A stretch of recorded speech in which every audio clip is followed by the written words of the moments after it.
Motion देखें, थोड़ा सा ले सेकेंड इक्वेशन ऑफ मोशन में मैंने आपको बताया था जब हम इक्वेशन ऑफ मोशन ड्राइव करेंगे तो आप उसमें सपोज़ करेंगे कि कोई भी ऑब्जेक्ट है वो यूनिफॉर्म एक्सेलरेशन के साथ मूव कर रहा है। यूनिफॉर्म एक्सेलरेशन के साथ मूव कर रहा है कि मतलब ये है कि उसकी वेलोसिटी जो है वो कांस्टेंट रेट से चेंज हो रही है, ठीक है ना। मतलब हर मरतबा जो भी तब्दीली आती है वो कांस्टेंट होती है, डिफरेंट चेंजेस नहीं आती हैं, ठीक है।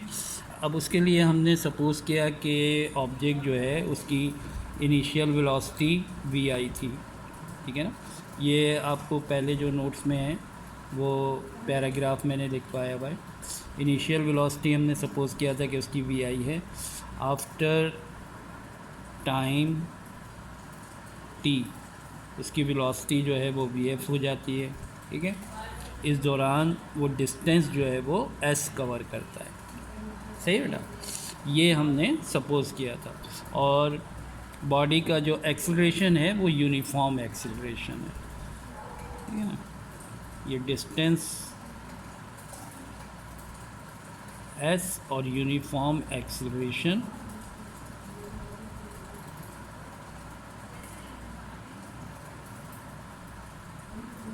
ए, ठीक है बेटा। ये आपकी सपोजिशन होगी, यानी suppose that a body start with initial velocity V I, after a time interval T its velocity becomes V F and the body covered a distance S with uniform acceleration A, ठीक है। ये supposition आप कर लेते हैं। उसके बाद अब आपने स्टार्ट करना है। तो देखें, सबसे पहले डिस्टेंस का फार्मूला ले लें। डिस्टेंस का फार्मूला क्या है? S is equal to average velocity multiply by time, ठीक है। Distance is equal to average velocity multiply by time, ठीक है। अब एवरेज वेलोसिटी किसके बराबर होती है? यहाँ पर दो वेलोसिटी हैं आपके, एक वी आई और दूसरा वी एफ, ठीक है। तो इन दोनों का अगर एवरेज निकालना हो तो क्या करेंगे? दोनों को प्लस करके 2 से डिवाइड कर देंगे, सही। अब इस एवरेज वेलोसिटी की वैल्यू आप ये इसको अगर आप इक्वेशन नंबर 1 कह लें तो एवरेज वेलोसिटी की वैल्यू इक्वेशन नंबर 1 में रख देते हैं। तो क्या हो जाता है? S is equal to V average. अब वी एवरेज की जगह इसकी वैल्यू आ गई V F plus V I upon 2 multiply by T, ठीक है बेटा। अब उसके बाद आपको पता है फर्स्ट इक्वेशन ऑफ मोशन में, ठीक है, from first equation of motion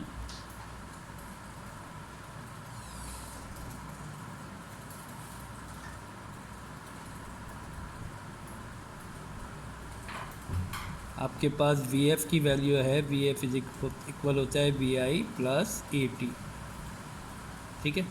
इस इक्वेशन को आप इक्वेशन नंबर 2 कह लें। अब यहाँ पर क्या करेंगे कि वी एफ की वैल्यू इक्वेशन नंबर 2 में रख देंगे।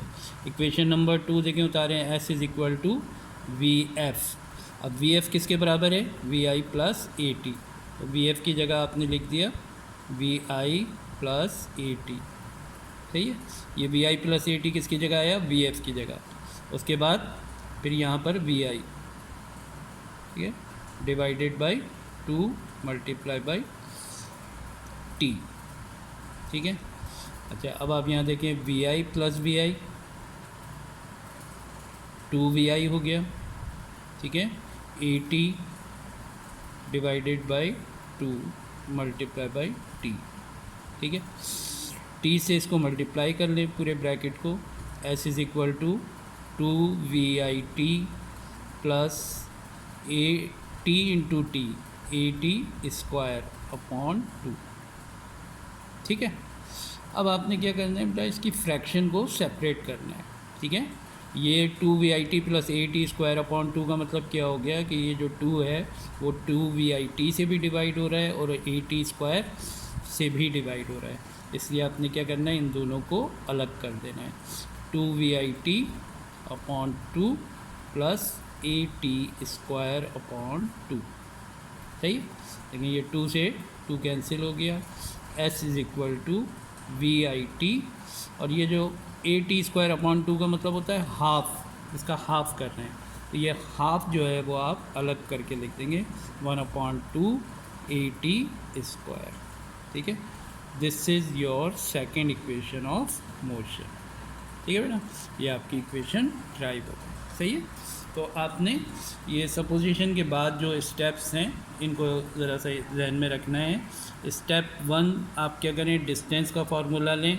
Distance is equal to average velocity multiply by time. ठीक है, फिर एवरेज वेलोसिटी की वैल्यू निकाल लें। एवरेज वेलोसिटी की वैल्यू किस तरह आएगी, यहाँ पर हमारे पास दो ही वेलोसिटी हैं, उन दोनों को प्लस करके 2 से डिवाइड कर देंगे। ठीक है, फिर ये जो एवरेज वेलोसिटी की वैल्यू आई है इसे इक्वेशन नंबर 1 में रख दें।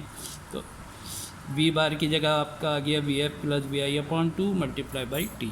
ठीक है, फिर उसके बाद अब आपने यहाँ से VF को एलिमिनेट करना है। ठीक है ना, क्योंकि सेकेंड इक्वेशन में आप देखें VF नहीं होता है, इसलिए आपने इसको यहाँ से VF को एलिमिनेट करना है। VF को एलिमिनेट करने के लिए आप क्या करेंगे, फर्स्ट इक्वेशन ऑफ मोशन लेंगे। फर्स्ट इक्वेशन ऑफ मोशन में VF की वैल्यू है VF is equal to VI plus AT।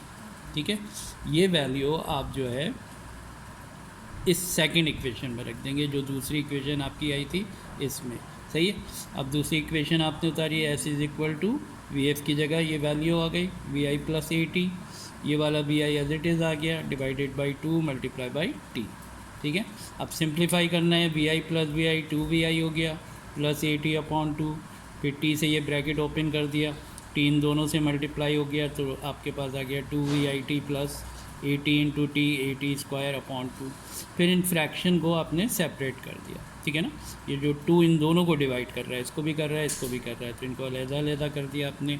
S is equal to 2VIT/2 plus AT स्क्वायर/2। 2 से 2 कैंसिल हो गया, VIT बचा। AT स्क्वायर/2 का मतलब होता है हाफ, इसलिए 1/2 को आप अलग करके लिख देंगे 1/2 AT स्क्वायर। ये स्टैंडर्ड फॉर्म होती है इक्वेशन की, इसी फॉर्म में आपको लेकर आना है। ठीक है बेटा, ये समझ आ गया होगा। चलिए।